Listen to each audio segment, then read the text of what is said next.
ഞാനിന്നൊരു സ്ഥലം വരെ യാത്ര പോകാമെന്ന് വിചാരിച്ചിട്ട് ഇറങ്ങിയതാട്ടോ. അങ്ങനെ ഇതാണ് നമ്മുടെ വഴി. അപ്പോൾ വഴിയിൽ നിന്ന് ഇങ്ങനെ പോയി അത്യാവശ്യം നടക്കണ്ട കേട്ടോ റോട്ടിലേക്ക്. അങ്ങനെ കുറച്ചും കൂടി നടന്നപ്പോഴാട്ടോ ഞാൻ നമ്മളെ പഴയ പശുക്കളെയും ആടിനെയും കൊറ്റിനെയും ഒക്കെ കണ്ടത്. അപ്പം വന്ന വഴി മറക്കാൻ പാടില്ലല്ലോ. അങ്ങനെ നമ്മൾ അവരും ഇതിലുൾപ്പെടുത്തി. ഇങ്ങനെ വീണ്ടും നടന്നിട്ട് ഇങ്ങനെ പോകുമ്പോഴാണ് നമ്മുടെ മെയിൻ റോഡ് കാണുന്നത്. അങ്ങനെ മെയിൻ റോഡിനടുത്തെത്തി നമ്മൾ. അത്യാവശ്യം നടക്കാണ്ട് കേട്ടോ. ഫോണിലൊരു കവർ ഇട്ടുണ്ടായിരുന്നു. ആ കവർ വന്നിട്ട് അടയുന്നതാണ് ഈ കാണുന്നത്. നല്ല കഷ്ടം. അങ്ങനെ എത്തിപ്പോയി. ഇതാണ് കേട്ടോ നമ്മുടെ മെയിൻ റോഡ്. റോഡ് ഇതുവരെ കാണാത്തവരൊക്കെ കണ്ടോളി. ഇതാണ് റോഡ്.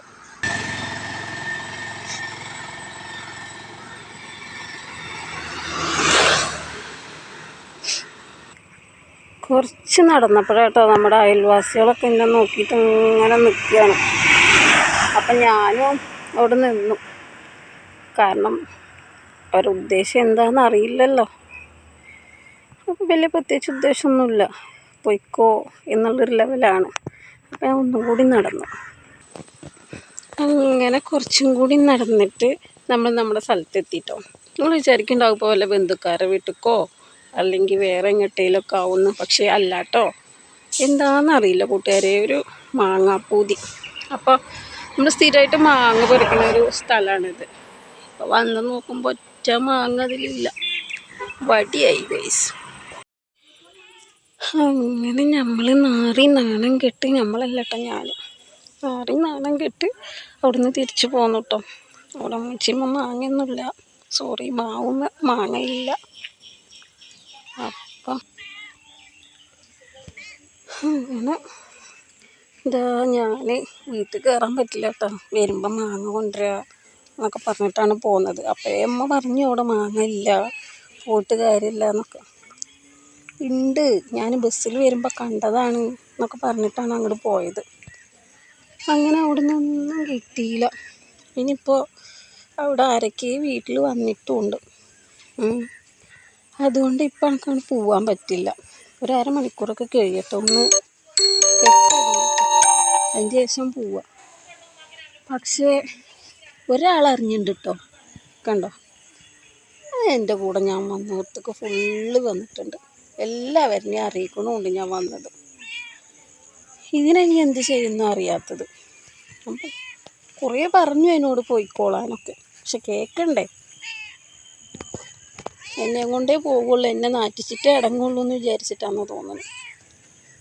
ഇത് നമ്മുടെ മറ്റേ ലെവലാണ് കേട്ടോ. പണിക്ക് പോകാൻ പറഞ്ഞ് പണി സൈറ്റിൽ പോയിട്ട് തിരിച്ചു വന്നില്ലേ, പണിയൊന്നുമില്ല മഴയാണെന്ന് പറഞ്ഞിട്ട് ആളാണ് കേട്ടോ.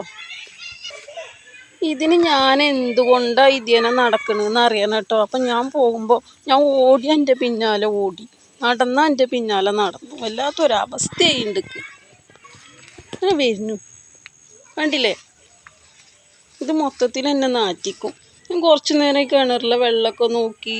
ഇവിടെ ഒരു കുളമൊക്കെ ഉണ്ട്, ആ കുളത്തിലൊക്കെ നോക്കി, പാടൊക്കെ നോക്കി, കുറച്ച് എങ്ങനെയെങ്കിലും ഒരു അരമണിക്കൂർ കഴിക്കാൻ നോക്കിയതാണ്. പക്ഷെ നടക്കണില്ല കേട്ടോ. ഇതുണ്ടോ, ഇതാണ് അവസ്ഥ. ഞാൻ പോണതിനനുസരിച്ചിട്ട് കൂടെ വന്നുകൊണ്ടിരിക്കുക. കണ്ടോ, എന്നെ വീട്ടിലേക്ക് കൂട്ടിയിട്ടേ പോവുള്ളൂ എന്ന് കരുതിയിട്ടാണ് എനിക്ക് തോന്നുന്നത്. ഞാൻ പോവാൻ തീരുമാനിച്ചു കേട്ടോ വീട്ടിലേക്ക്. എന്നെ വല്ലാതെ ബുദ്ധിമുട്ടിക്കുക. ഇതവിടെ കൊണ്ടുപോയി ആക്കി കൊടുക്കാനുള്ള പുറപ്പാടാ.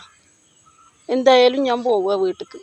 നാണം കെട്ടെങ്കിൽ കിടട്ടെ, അല്ല പിന്നെ. എനിക്ക് ഞാൻ വെച്ചിട്ടുണ്ട് കേട്ടോ, എനിക്ക് ഞാൻ വെച്ചിട്ടുണ്ട്. അപ്പോൾ കൂട്ടുകാരെ, എനിക്ക് പുറത്ത് പോയി വീഡിയോ എടുക്കാനോ ഒന്നിനും പറ്റുന്നില്ല. ഇത് കേട്ടവരൊക്കെ ഒന്ന് ലൈക്ക് ചെയ്യുക, സബ് ചെയ്യുക, ഒന്ന് സപ്പോർട്ട് ചെയ്യുക കേട്ടോ. തള്ളലാണെങ്കിലും ഒന്ന് കൂടെ ഉണ്ടാവണേ.